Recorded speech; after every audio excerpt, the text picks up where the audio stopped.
নমস্কার বন্ধুরা, আমি সোমা গোপালের হেসেল চ্যানেলে আপনাদের সবাইকে স্বাগত জানাই। আজকে গরমের উপযোগী দুর্দান্ত স্বাদের চটজলদি একটা ইউনিক নিরামিষ রেসিপি আপনাদের সাথে শেয়ার করব। তাহলে চলুন সময় নষ্ট না করে রান্নাটা করে ফেলি। আজকে এই বহু পুরনো দিনের দুর্দান্ত স্বাদের রান্নাটা করার জন্য আমি এখানে মুগ ডাল নিয়ে নিয়েছি। এখানে 1 কাপ পরিমাণ মুগ ডাল আছে আর এটা ঘন্টা দুয়েক জলে ভিজিয়ে রেখেছিলাম। এবার এটা বেটে নেব, সেজন্য মিক্সির জারের মধ্যে নিয়ে নিয়েছি। আর এর সাথেই এর মধ্যে দিয়ে দিলাম 2টো কাঁচা লঙ্কা।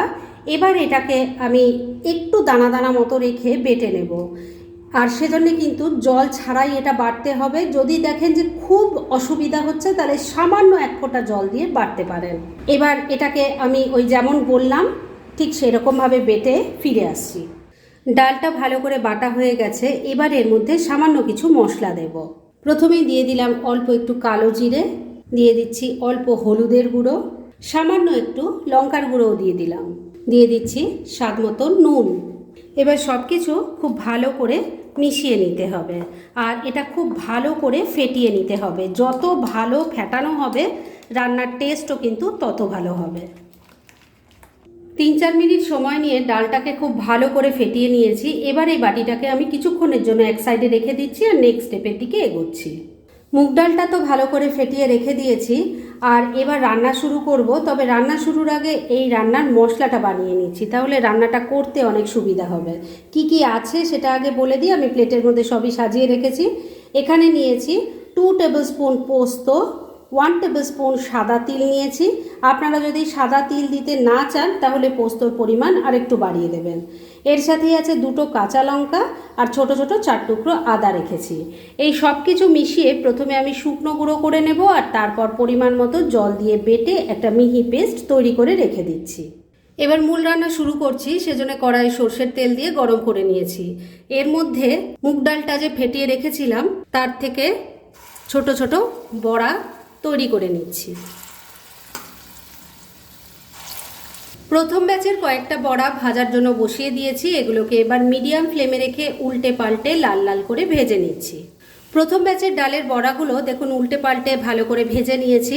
আর বন্ধুরা, যে মশলাটা আমি বাটবো বলেছিলাম দেখুন সেই মশলাটাও কিন্তু বেটে নিয়েছি। তবে এই মশলার মধ্যে আরেকটা জিনিস পড়বে যেটা আমি দেখাতে বা বলতে একদমই ভুলে গেছি। সেটা কি সেটা এখন দেখিয়ে দিচ্ছি। সেটা হলো একটু কাঁচা বাদাম। এটাকেও কিন্তু ওই মশলার সাথে একসাথেই বেটে নিতে হবে। তাহলে আমি এখন আবার ওটার মধ্যে দিয়ে এটা ভালো করে বেটে নিচ্ছি। আর এদিকে বড়াগুলো ভাজা হয়ে গেছিল, সেগুলো তুলে নিয়ে পরের ব্যাচের বড়াগুলো আমি ভাজার জন্য বসিয়ে দিচ্ছি। রান্নার জন্য মশলাটা তৈরি করে রেখে দিয়েছি আর সমস্ত ডালের বড়াগুলো ভেজে তুলে রেখে দিয়েছি। এবার কড়ায় যতটুকু তেল আছে তার মধ্যেই বাকি রান্না হয়ে যাবে। এর মধ্যে প্রথমেই দিয়ে দিলাম অল্প একটু কালো জিরে, দিয়ে দিলাম একটা শুকনো লঙ্কা, এর সাথেই অল্প একটু হিং দিয়ে দিলাম। ফোড়নটাকে একটু ভাজা ভাজা করে নিচ্ছি। ফোড়নটা ভাজা ভাজা হয়ে গেছে। এবার এর মধ্যে আমি কিছু সবজি দেব। এখানে সবজিগুলো কেটে নিয়েছি। সবজির মধ্যে এখানে নিয়েছি ঝিঙে। ঝিঙেগুলো দেখতেই পাচ্ছেন একটু বড় বড় টুকরো করে কেটে নিয়েছি। আর এর সাথেই আছে পটল। পটলটাও কিন্তু একটু ঝিঙের মতো বড় করেই কেটেছি। এখানে ঝিঙে মিডিয়াম সাইজের 2টো আছে আর পটল আছে 4টে। সবজিগুলো দিয়ে দিচ্ছি। কেটে রাখা সমস্ত সবজিগুলো দিয়ে দিয়েছি। এবার এর মধ্যে অল্প নুন দিয়ে দিলাম, দিয়ে দিচ্ছি অল্প হলুদের গুঁড়ো। এবার ফ্লেমটাকে মিডিয়ামে রেখে সমস্ত কিছু মিশিয়ে নিয়ে সবজিগুলো একটু হালকা ভাজা ভাজা করে নিচ্ছি। বন্ধুরা, আপনারা আমার রেসিপি দেখার সাথে সাথে আমার ফেসবুক পেজ গোপালের হেসেল তাতেও ভিজিট করতে পারেন। ডেসক্রিপশন বক্সে লিঙ্ক দেওয়া আছে। মিডিয়াম ফ্লেমে রেখে মিনিট 2 সময় নিয়ে সবজিগুলোকে তেলের সাথে মিশিয়ে একটু নাড়াচাড়া করে নিয়েছি। এবার তৈরি করে রাখা মশলার পেস্ট এর মধ্যে ঢেলে দিচ্ছি। সবজির সাথে মশলাটাকে খুব ভালো করে মিশিয়ে নেব।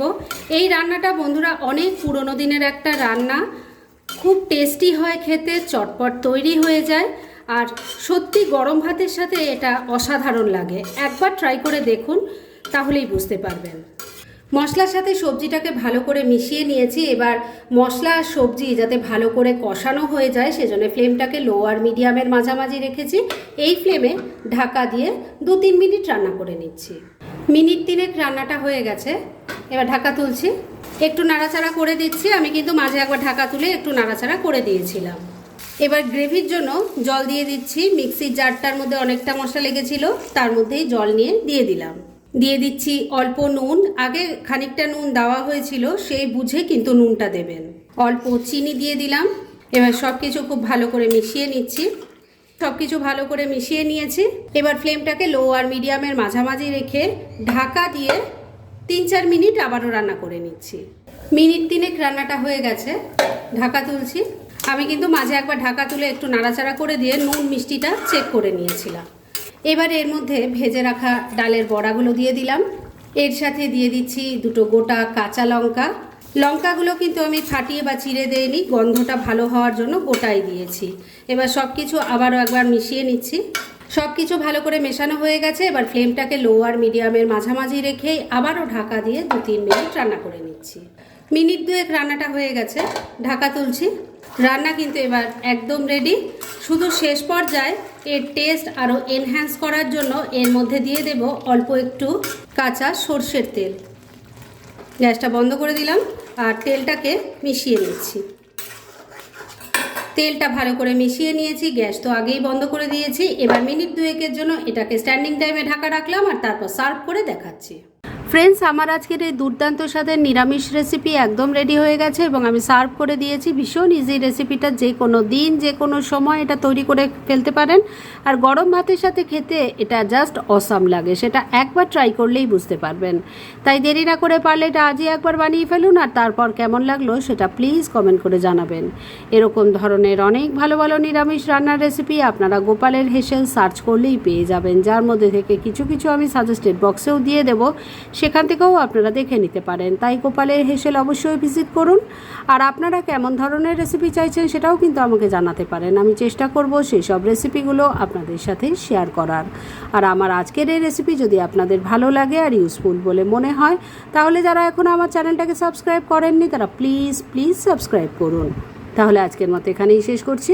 পরদিন আবার এরকমই কোনো ভালো রেসিপি নিয়ে চলে আসব।